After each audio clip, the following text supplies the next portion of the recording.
Bonjour à toutes et à tous et bienvenue pour cette nouvelle vidéo. Le pauvre de Logu. De toute façon, ça devait lui arriver un jour ou l'autre, à force d'être persuadé qu'il peut faire ce qu'il veut, dire ce qu'il veut, parce qu'il sera toujours couvert. D'autant plus que, alors au moment où je vous parle, on n'a toujours pas de réaction de Mélenchon. Pourtant, de Logu, c'était son chauffeur. Donc ils l'ont payé. Résumons. Le député Sébastien Delogu est allé en Algérie et il est passé à la télévision algérienne, la chaîne 2 je crois. Et là, comme à son accoutumée, il s'est mis à dire des choses qu'il fallait pas. Qu'il a embrassé le drapeau algérien, qu'il est profondément attaché à l'Algérie puisque dans sa famille il a des racines algériennes. Était député français. Là, forcément, moi j'imagine mal un représentant ou un sénateur américain qui tout d'un coup vient au Mexique et embrasse le drapeau mexicain.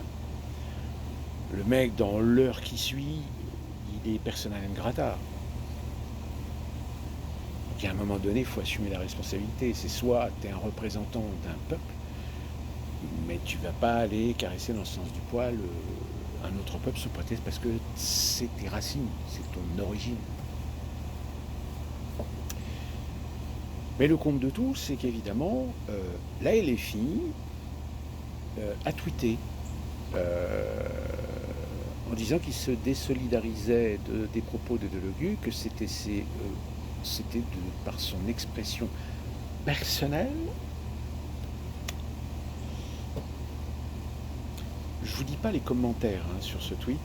Tout d'un coup, vous avez tous les idiots utiles, franco-algériens, algériens, qui sont en train de les laminer. Alors il y en a quand même dans l'eau qui disaient, vous voyez les gars, vous l'avez dit que la LFI c'était une esbrouffe.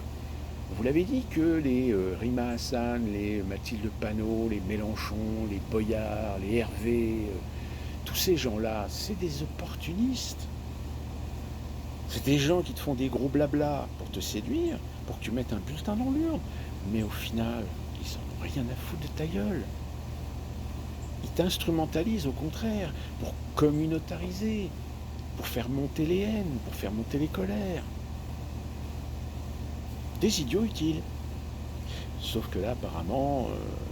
Alors évidemment, la LFI réclame la libération de ce fameux journaliste qui a été arrêté et condamné à je ne sais plus combien d'années de prison en Algérie. Sauf que là, encore une fois, quand tu bouffes à tous les râteliers, il y a un moment donné où tu es confronté à la situation où tu ne peux pas être à la fois un soutien d'un journaliste de gauche, tout d'un coup ressortir que tu veux aussi la libération de Sensal, là, Boulem Samsal, je ne sais plus son nom, alors que lors d'un vote pour réclamer la libération de cette personne, la LFI a voté non. Ça manque un petit peu de crédibilité, là. Ça fait un peu beaucoup, là, quand même. Quand même. Mais ça, de toute façon, si vous suivez ma chaîne, même si vous êtes rare, il y en a un qui m'a laissé un commentaire sur une autre vidéo où j'avais fait un commentaire qui me disait oui, si ta chaîne personne la voit, c'est parce que la plupart des gens n'aiment pas ta chaîne. Je dis oui, les goûts et les couleurs, mais déjà en plus dans un français très approximatif, donc je ne me pose même pas la question, je ne vais pas m'empresser à répondre à cette personne, puisque de toute façon, très clairement, je suis même pas sûr qu'elle est allée voir ma chaîne pour juger par elle-même. Mais ouais, là, vous voyez, des fois les masques tombent. Alors là, je ne sais pas comment ils vont faire la LFI pour attraper le coup. Certainement qu'il y en a certains qui vont nous sortir, oui, cette médiatisation, les commentaires sont issus de l'extrême droite. Ah non, excusez-moi, mais les commentaires que vous avez reçus sur votre tweet, c'est pas des gens de l'extrême droite, c'est des Algériens ou des Franco-Algériens.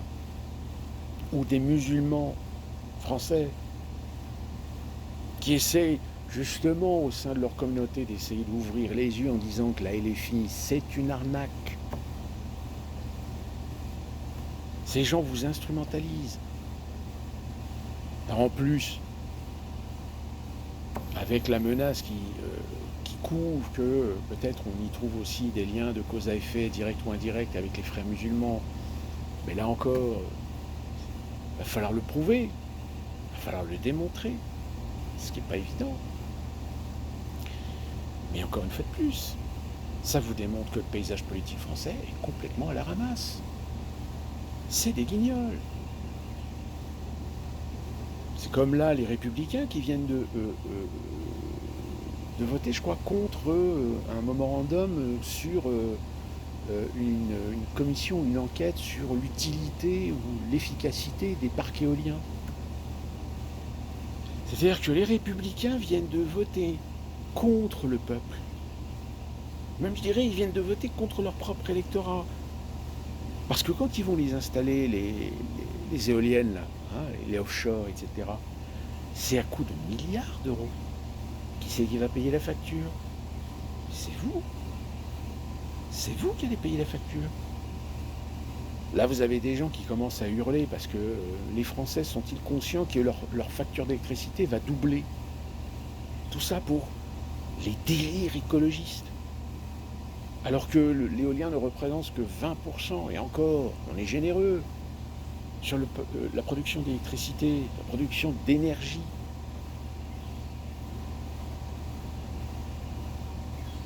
C'est comme le Rassemblement national. Le Rassemblement national a voté contre la motion de censure contre le gouvernement.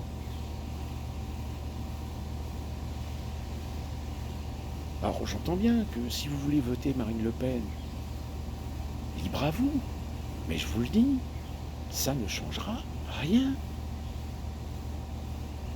Si vous voulez changer les choses, votez, militez pour des gens qui sont complètement invisibilisés. Votez pour des gens qui ont un discours cohérent, mais que vous ne verrez jamais sur TF1 et LCI, BFM, même CNews. Parce que leur discours devient dangereux. Sarah Knafo, c'est pareil. Sarah Knafo, c'est difficile de la contredire parce qu'elle a été dans le milieu. Elle a été inspectrice à la Cour des comptes. Donc elle sait de quoi elle parle. Elle l'a vu, elle l'a connu. Elle en est un témoin de cet argent qui est dilapidé à droite à gauche pour des conneries. Alors là, c'est pareil, vous avez Pascal Zadi, qui est un comique, réalisateur, acteur, etc. Son film qui est sorti la semaine dernière, Le Grand Déplacement, comme il s'appelle le titre, le film s'est ratamé. Encore une fois, il s'est ratamé. Pourquoi? Est-ce que parce que c'est un film réalisé par un noir, avec des noirs, avec un sujet qui consiste à dire que un équipage africain part sur une planète, la planète Alta, je crois, pour vérifier si le jour où la planète Terre deviendra invivable, est-ce qu'on peut déplacer toute l'Afrique sur cette planète? Bon, c'est pas tellement le sujet qui est bancal, c'est que le film est nul.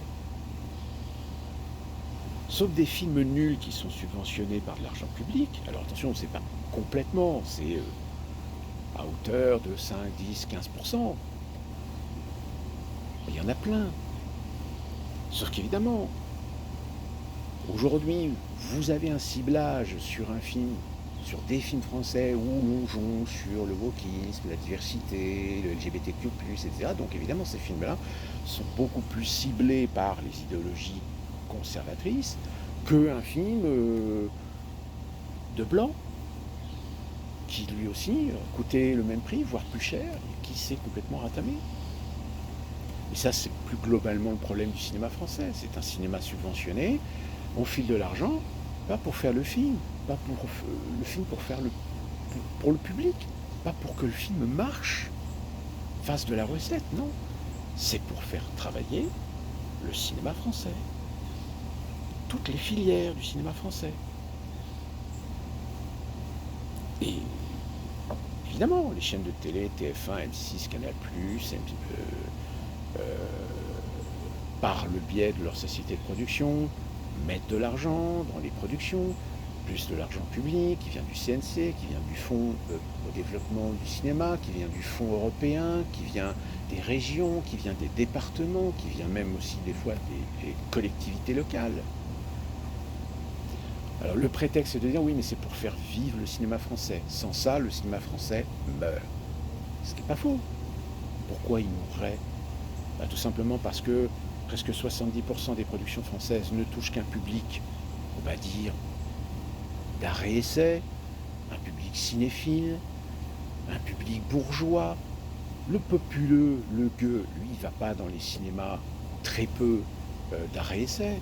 Il va dans les cinémas populaires, il va dans les cinémas commerciaux, il va voir des films pour se divertir, pas pour se prendre la tête, pas pour avoir des histoires qui leur rappellent la réalité, le social, le conflictuel, le racisme, l'homophobie. Logique. Donc si vous voulez, le problème c'est qu'aujourd'hui on le voit, et c'est encore plus vrai aux États-Unis, où la manipulation ne fonctionne plus. Alors il y en a qui y croient toujours, il y en a qui y croient rubis sur l'ongle. Pourquoi? Parce qu'ils ont grandi avec, ils sont conditionnés avec. Vous savez, c'est comme je dis souvent, n'attendez pas des jeunes de moins de 25 ans de voter demain pour un Brexit. Ils ne voteront jamais pour le Brexit, les moins de 25 ans. Pourquoi? Parce qu'ils n'ont connu que l'Europe. Ils n'ont pas connu la France avec le franc, ils n'ont pas connu la France souveraine, libre, prêt à négocier, à faire des contrats avec qui elle veut, aux conditions qu'elle veut, et non pas se soumettre aux règles, réglementations, aux décrets, aux normes de l'Europe. Et avoir la possibilité de voir le peuple choisir son président, qui soit pour le capitalisme ultralibéral et mondialiste, ou pour une économie de marché, mais souveraine. Sauf que comment expliquer un marché économique global, mais souverain, à des jeunes de moins de 25 ans qui n'ont connu que l'Europe, que l'espace Schengen, la libre circulation des marchandises et des personnes, l'euro? C'est impossible. C'est impossible.